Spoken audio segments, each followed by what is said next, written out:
Assalamualaikum warahmatullahi wabarakatuh. Selamat pagi, siang, sore, dan malam semuanya. Perkenalkan, saya Sabina Eka Dianti dengan NRP 075 dari Angkatan 2024. Baik, pada kesempatan ini saya akan memaparkan mengenai kasus keempat dari Blok FM3 yang mana nanti akan memfokuskan kita untuk mempelajari mengenai sistem limbik pada otak kita. Namun sebelum itu, saya izin untuk memulai dari overview kasusnya terlebih dahulu. Baik, pada kasus diceritakan Fikri seorang pelajar SMK yang tengah melakukan persiapan ujiannya seperti bimbel untuk persiapan ujian akhir di sekolahnya dan juga ujian kelulusan. Nah, di samping ia melakukan persiapan ujian, ia juga harus melaksanakan PKL nih. Pulang pergi dari Cipete Depok menggunakan motor.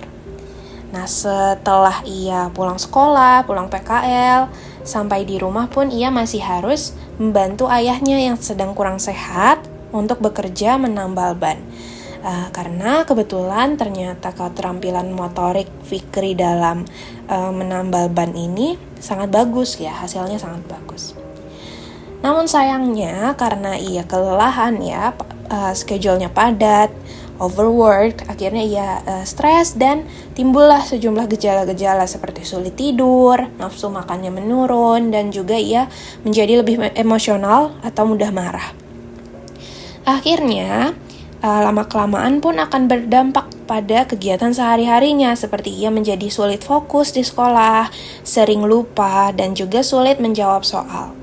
Yang mana dapat disimpulkan bahwa performanya si Fikri ini menurun padahal ia sedang sibuk-sibuknya nih.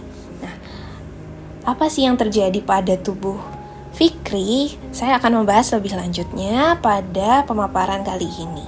Namun terlebih dahulu saya akan membahas mengenai sistem limbiknya terlebih dahulu.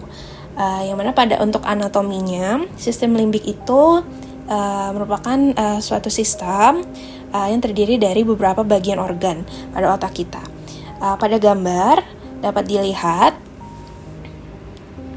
yang mana merupakan bagian dari sistem limbik itu seperti korteks limbik, yaitu korteks cinguli, dan juga korteks limbik yaitu seperti gyrus cinguli dan juga gyrus parahipokampal seperti yang ada di sini dan juga di sini.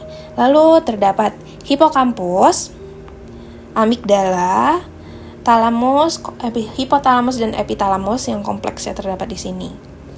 Nah, untuk embriologi dari histologi dan histologinya sendiri sama seperti sistem saraf pada umumnya. Ya, untuk embriologinya itu berasal dari tabung neuralis yang mana nanti membentuk forebrain, midbrain, dan hindbrain untuk vesikula-vesikulanya yang nanti akan berkembang lagi menjadi telencephalon, diencephalon, mesencephalon, melencephalon, metencephalon, dan menjadi organ-organnya, bagian dari organ otak kita.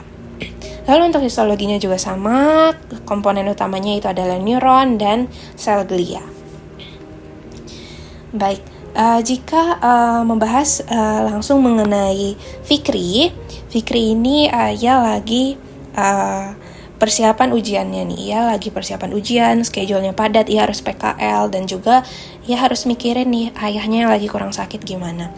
Yang mana ini merupakan fungsi dari otak kita yang lebih tinggi atau higher function dari otak kita.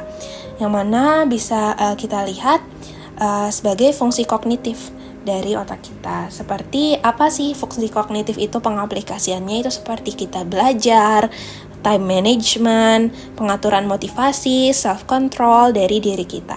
Nah, ini perannya itu dilakukan oleh association cortex dari otak kita, yang mana korteksnya itu ada korteks prafrontal, korteks parietal temporal dan occipital, dan juga korteks limbik nih salah satunya yang menjadi pembahasan pada kali ini. Nah, apa yang terjadi ketika adanya sensory input? Misalnya kita ambil contoh Fikri itu lagi belajar persiapan ujiannya ya, persiapan UTBK misalnya. Nah, ketika ada sensory input, ada informasi yang masuk dari Fikri belajar, masuk misalnya melalui korteks parietal temporal occipital. Misalnya ia belajar dengan metode audio visual, ia sambil mendengarkan video sambil belajar ya, ada dari video YouTube gitu ya. Ada nih masukan dari input dari korteks parietal temporal occipital yang dikirim ke korteks prefrontal nih, yang mana korteks prefrontal ini fungsinya itu untuk higher order thinking skill, yang mana nanti akan diproses lah di korteks prefrontal, yang mana nanti salah satunya itu akan dijadikan oleh menjadi memori kerja atau ingatan yang temporary, jangka pendek gitu ya. Nah, ingatan yang jangka pendek ini tentunya perlu diputuskan ya secara rasional oleh si korteks prefrontal ini, apakah hanya untuk menjadi ingatan saat ini aja atau kita butuh untuk menjadi ingatan jangka panjang gitu ya. Nah, itu diputuskan oleh otak kita sendiri.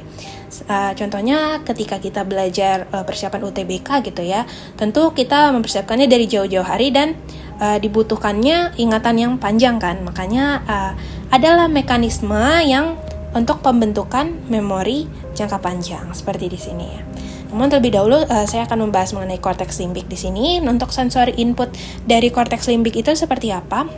Korteks limbik itu secara umum mengatur mengenai mekanisme emosi dari tubuh kita. Yang mana ketika pada kasus misalnya ya, Fikri ayahnya ini lagi kurang sehat gitu ya. Fikri ayahnya lagi kurang sehat, akhirnya ada nih reaksi emosional dari korteks limbik si Fikri, yang mana mencetuskan pendewasaan dari tubuh Fikri. Ia akhirnya memutuskan untuk membantu ayahnya bekerja gitu ya, dari si korteks prefrontal ini. Itu salah satu mekanisme dari fungsi kognitif dari si korteks limbik gitu. Nah, kembali ke pembentukan memori.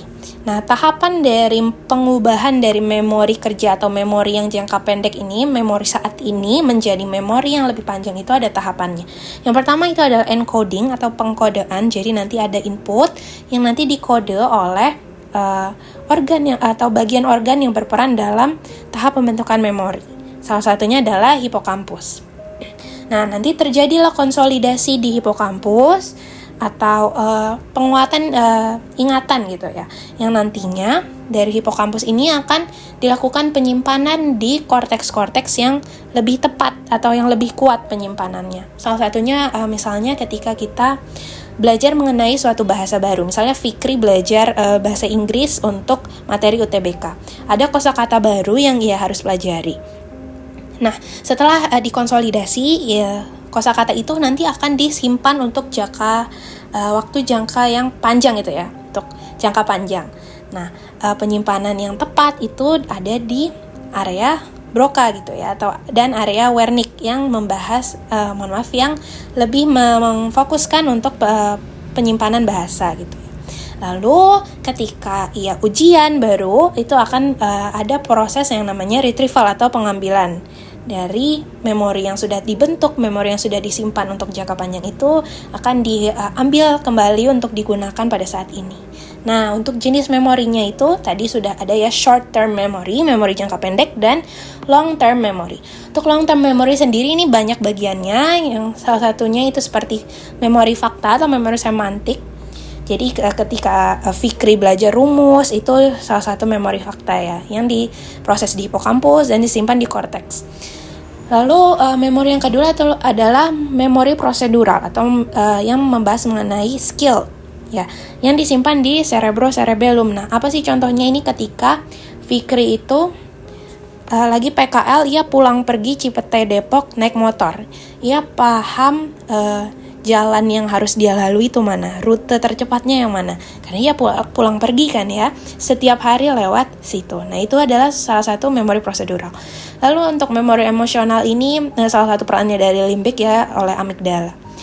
Baik, lalu selanjutnya membahas mengenai keterampilan motoriknya Fikri.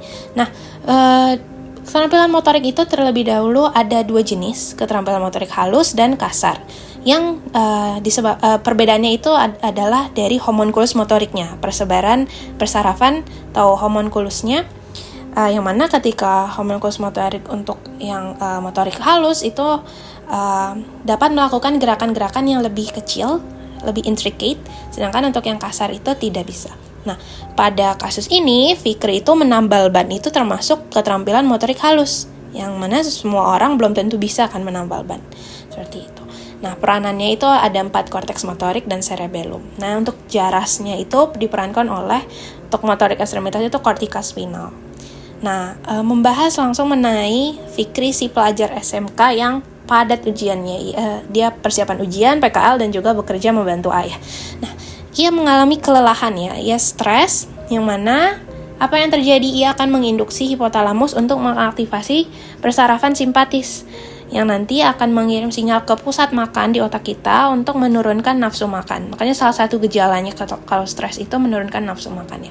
Mungkin nggak semua orang, tapi pada Fikri kasusnya adalah ia menurunnya nafsu makannya. Lalu selain itu, hipotalamus ini mengirim ke hipofisis atau pituitari, yang nanti akan mengirim hormon lagi ke glandula adrenal untuk menginduksi peningkatan produksi dari si hormon kortisol. Jadi ketika stres itu hormon kortisolnya tinggi. Nah, apa yang terjadi? Yang terjadi pertama adalah penurunan hormon melatonin atau hormon tidur. Nah, hormon melatonin ini berbanding terbalik ya. Jadi kalau kortisol tinggi, hormon melatoninnya rendah. Yang mana otomatis siklus tidurnya terganggu. Yang mana konsolidasi memori pun otomatis terganggu, karena konsolidasi memori terbaik itu adalah saat kita tidur. Akhirnya menyebabkan si Fikri ini lebih sering lupa. Selain itu, hormon kortisol yang tinggi itu menurunkan fungsi hipokampus kita. Proses konsolidasinya memori pun terganggu, akhirnya sering lupa. Lalu untuk kortisol yang tinggi juga mengaktifasi amigdala untuk lebih bekerja, atau hiperaktivasi ya si amigdalanya ini. Akhirnya ia menjadi lebih emosional. Ia lebih mengedepankan emosi dari rasionalitas. Akhirnya ia menjadi mudah marah. Nah, dengan hiperaktivasinya amigdala, korteks prefrontal yang lebih rasional pun akhirnya ditekan fungsinya ya, lebih turun ya, kalah. Akhirnya ia menjadi lebih sulit fokus dan sulit berpikir ya, sulit belajar gitu ya. Karena lebih emosional, fungsi prefrontalnya dalam mengambil keputusan, rasionalitas itu menurun. Selain itu, kortisol juga, tingginya kortisol ya, menurunkan kerja neurotransmitter atau hormon lain. Salah satu contohnya di sini adalah dopamin yang berperan dalam motivasi diri, kemampuan kognisi diri, yang mana kalau dopaminnya turun, akhirnya penurunan motivasi belajarnya pun terjadi. Akhirnya apa yang terjadi pada Fikri itu menjadi lebih sulit fokus, ia pun jadi lebih sulit dalam menjawab soal-soal tertentu. Jadi sekian yang terjadi pada tubuh si Fikri pelajar SMK yang tersibuk ini. Mungkin pembahasannya kurang lengkap atau ada beberapa yang kurang. Kurang lebihnya mohon maaf. Terima kasih atas kesempatannya. Wassalamualaikum warahmatullahi wabarakatuh.